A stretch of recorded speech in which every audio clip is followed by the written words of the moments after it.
today I'm in Ho Chi Minh to ask my friend here, Juan, why he chose to live in Ho Chi Minh rather than Bangkok. We're going to be exploring his condo and exploring how much he pays for rent, as well as his cost of living and his reasons why he prefers Ho Chi Minh more than Bangkok. Let's go. There are two towers, Tower A, Tower B. Got a nice infinity pool, sauna, gym, the typical Bangkok standard. So you lived for 10 months. 10 months. I actually found this condo on TikTok. And I found this and I thought, wow, this is a gem in the rough. I just snapped it up straight away. All right, now we're gonna check out the room. Oh, very modern. I like the color palette. Nice, nice.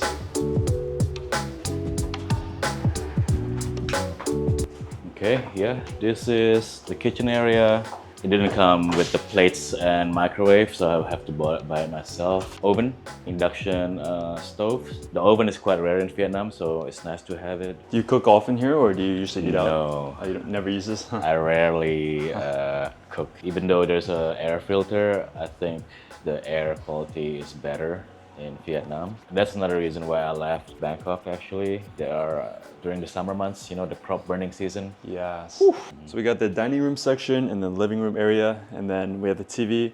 I'm assuming all of this came pre-furnished. Yes. And then I noticed you also have the Wi-Fi. So did you have to install this yourself? The Wi-Fi did not come in the rent. I paid 3 million VND, which is 120 USD.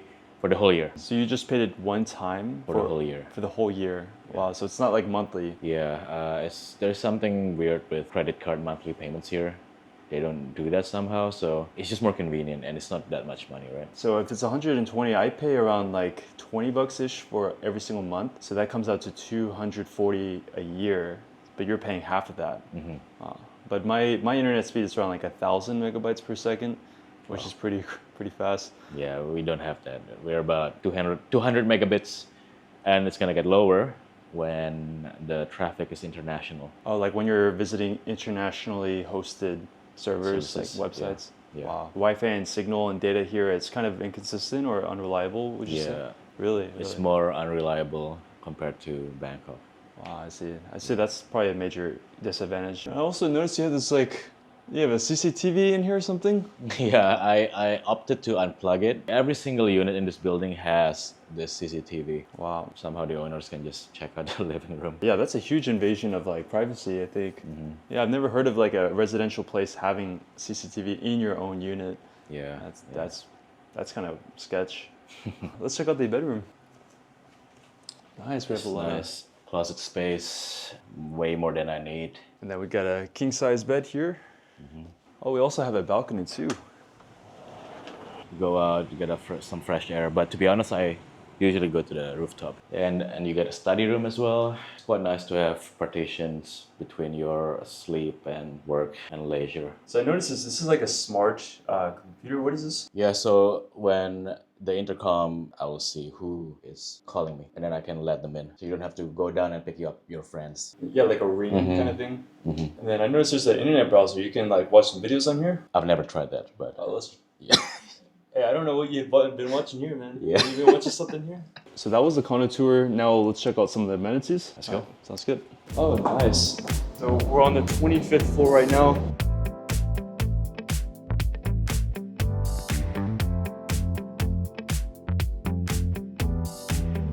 Really nice place to relax. Dude, every time I'm like stressed out when I go here, I feel good now.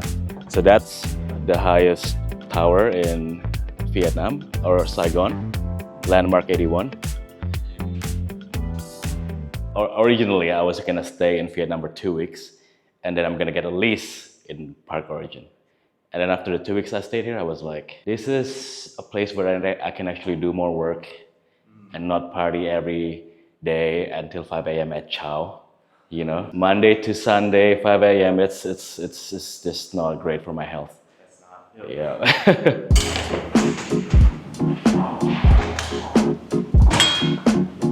Yeah.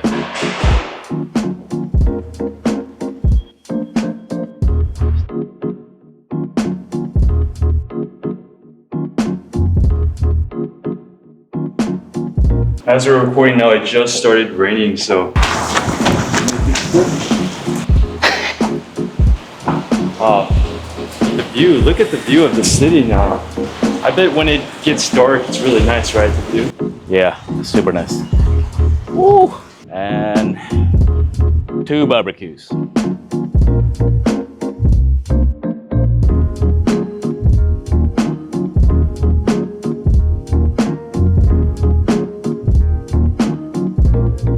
So now we're gonna head back inside and then finish the interview section, which can ask you some questions about like your life here in Vietnam versus Bangkok.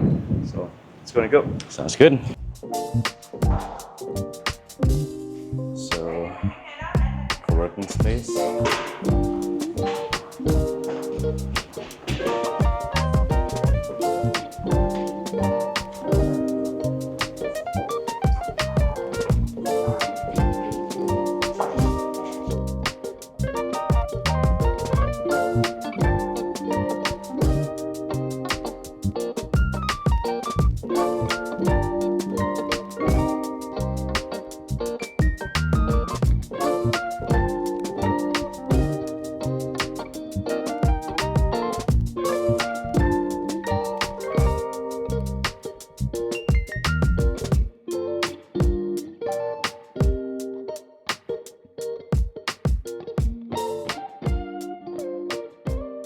All right, John, so you've been here in Ho Chi Minh for 10 months, you said, right?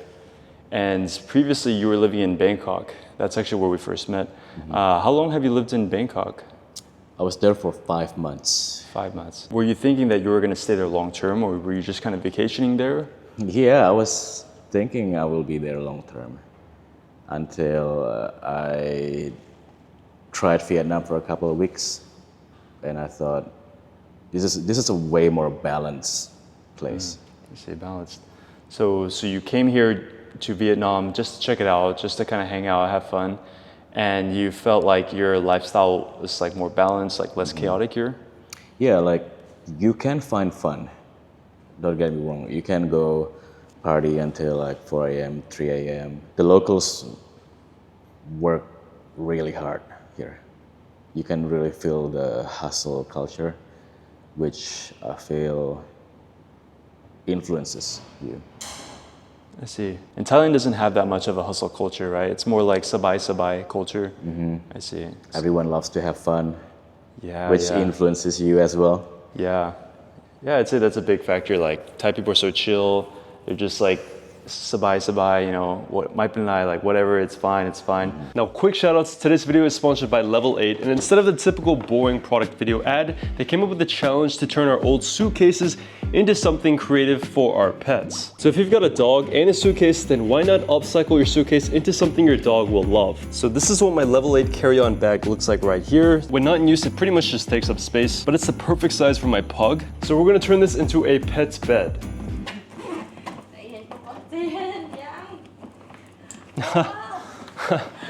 She already likes it.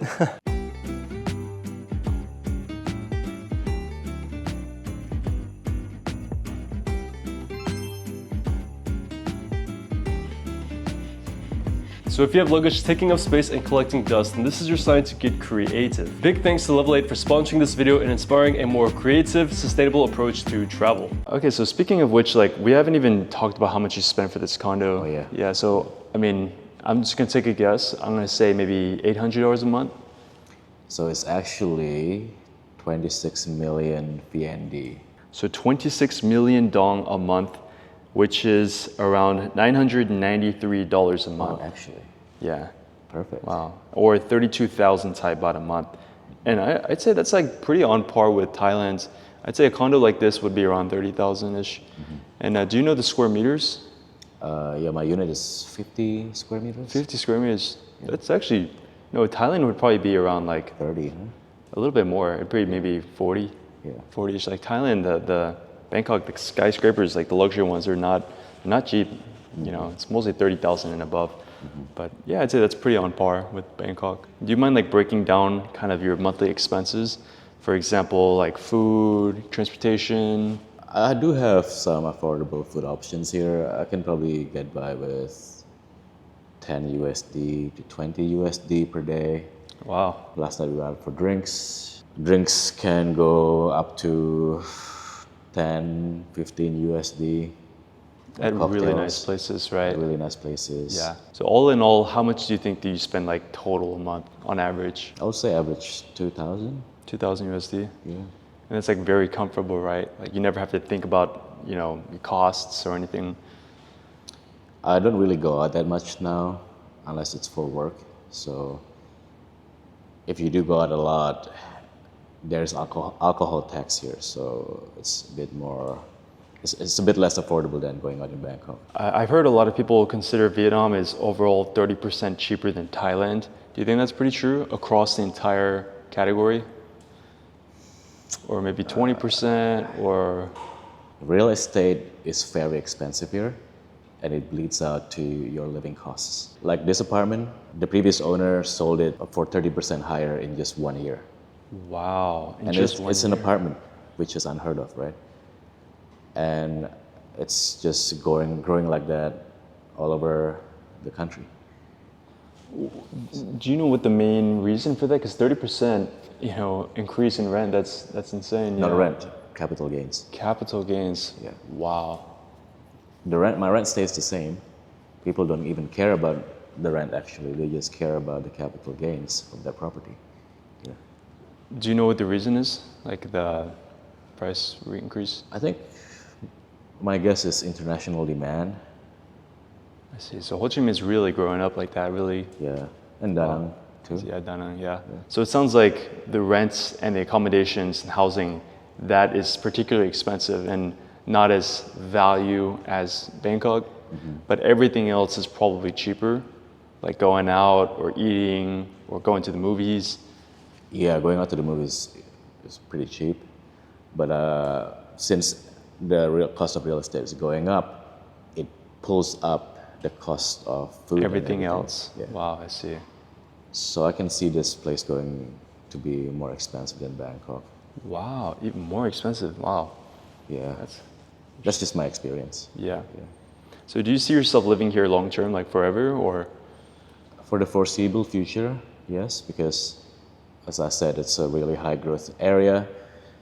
I think there's going to be a lot of opportunities in a lot of industries. The government is doing a lot of changes in regulations. So when that happens, I think there are opportunities. got you. What would you say are some other differences between Bangkok and Ho Chi Minh? The food scene in Bangkok is leagues above Ho Chi Minh. I see, like the international cuisine, Yeah, the better burgers, better steaks. I personally prefer Thai food as well. Obviously, Thai food in Thailand is Yeah. better than Thai food in Vietnam. So that's what I miss. What about like the nightlife? I do believe the girls are more beautiful here. So that's a big factor in nightlife, right? Yeah. But as I said, it's not as available as Bangkok. You cannot go out until 5 a.m. every night. Even then, I went out on Wednesday for a special event. The floors are empty at 2 a.m. because people gotta go to work. Yeah. But it's still open until 3 or 4, but people just bail. Yeah, whereas in Thailand, it's everybody's there until the last minute, and then they're trying to find the after party after Yes. that. Do you think that there's a good integration between locals and foreigners here? Because like in Thailand, it's there'll be clubs and foreigners and Thais will be hanging out with each other, or like they'll all be going to the same places. What about Vietnam or Ho Chi Minh? Yeah. Vietnamese people are not as friendly as Thai people. But on the other end, if they are friendly to you, that means you're special, right? Well, in general, Thai people are nice to everyone. Do you think it's harder for foreigners to come here and integrate and kind of adapt to the new life here? Thailand is probably easier, but I wouldn't say it's hard in Ho Chi Minh. I see. How was it for you when you first came out here? Like, I'd imagine it's relatively easy as a tourist. You're just going to restaurants, hotels. It's very convenient. But yeah, how did you adapt to actually living here? Like figuring out how transportation works, or figuring out how to get a SIM card or like visas. Like, how was that? Unfortunately, there's a lot of scams in Vietnam still. So be careful who you're dealing with. Okay, one example. There's this very popular scheme where on Tinder or Bumble, if you're speaking to a girl and she insists in going to a particular date place, saying that, oh, the drinks are the best in the city. The restaurants, they're saying, oh, the pasta is the best in the city, and they don't want to go anywhere else. She's getting commission from that place. This is a very common tactic Wow. in Vietnam. So they'll just take you to that bar or whatever, and will they even be interested in you, or is it just to get the commission and just kind of fake emotions and not? They'll get like an Azul or some crazy ass bottle, and you will get screwed. Yeah. I don't know if you mind sharing. Has that happened to you? No, because I found out about this on Reddit first, and then I was like, okay, I know this, I know the game, and you noticed it, you noticed it. But I'm not saying every girl is like that, Yeah. right? But just be careful for this kind of people. How was it with dating out here? Do you think dating is quite easy as a foreigner out here to meet like local Vietnamese girls? Yeah, but they're not as open as Thais. Yeah, Thais are not as very friendly. open. Yeah, I see. Vietnam is the fastest growing country in Southeast Asia, right? It's the only one that has semiconductors, electric car manufacturing. So the trajectory for growth here is insane. Yeah, I agree. I just hear all these headlines about Vietnam, and it's like really, growing super quickly. Like the AI space, the talent, Da Nang, the tourism. In crypto space, there are a Yeah. lot of builders here, way more than Thailand. Another reason why I left, because I actually work in crypto. So I work for a payments platform built on top of stable coins. It enables basically having a bank account that works all over the world, right? And on top of that, our system has a stablecoin card. That means you can actually spend your cryptocurrencies wherever Visa is accepted. Got you, got you. So it's an alternative to traditional credit cards or debit cards. Yes. Instead of using fiat money, you're using stable coins. Yes. So what's the name of your company? It's called elephants.inc. I'll have a link to their offer down in the description below. So your work is fully remote. Yeah, fully remote. How easy is it, do you find, making friends out here and building relationships out here in Ho Chi Minh? So I'm a bit of a rare case, right? I actually look Vietnamese, but I'm not Vietnamese. So often I will speak to a Vietnamese and they'll just speak Vietnamese to me.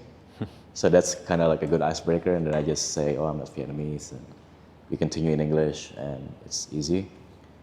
One time I actually went to the Ho Chi Minh Memorial in Hanoi with a non-local friend, Korean. He had to pay entry fee, and I waltzed in. Oh, wow. That's how Vietnamese I look, just for reference. But yeah, making friends, it's probably not as easy as Bangkok, but you can meet friends here quite easily, I would say. How do you make friends here? Like cafes, bars, networking events? Networking events usually for me now, but cafes and bars definitely possible as well. They are open for interaction. I'm not saying I've been saying that, oh, they're less friendly and all that, but they are still friendly. But Thailand is just more friendly. I see. So do you think that there's like a large sense of community here, like an expat community, like digital nomads, expats? Yeah. Like, is there like a hub of them, or are they just like rare and few in between, kind of? The expat professional crowd is worse than Bangkok. What do you mean worse? It's mostly like English teacher vibes. I can't speak because I've never lived here in Ho Chi Minh, but I think one thing that Bangkok is good at is that they have really big communities, and then oftentimes you can kind of migrate and kind of, combine the communities and kind of meet. It's so easy to meet people. Whereas, I don't know, correct me if I'm wrong, but Ho Chi Minh, maybe it's not as integrated, right? It's like foreigners are maybe mostly to themselves, perhaps. Is that right? Or Yeah, and once they find their circle, they stop going out because usually the quality is low when they go out. what do you mean? Yeah, when you go to the random open invite meetups, The quality is not that good, I yes. guess. So once they find their high quality people, they just stick with their high quality people. Gotcha. All right, Joan, appreciate you taking the time to answer some of these questions, man. So if you guys want to contact Joan, I'll have his Instagram down in the link in the description below. Follow my Instagram as well, and I'll see you guys in the next video.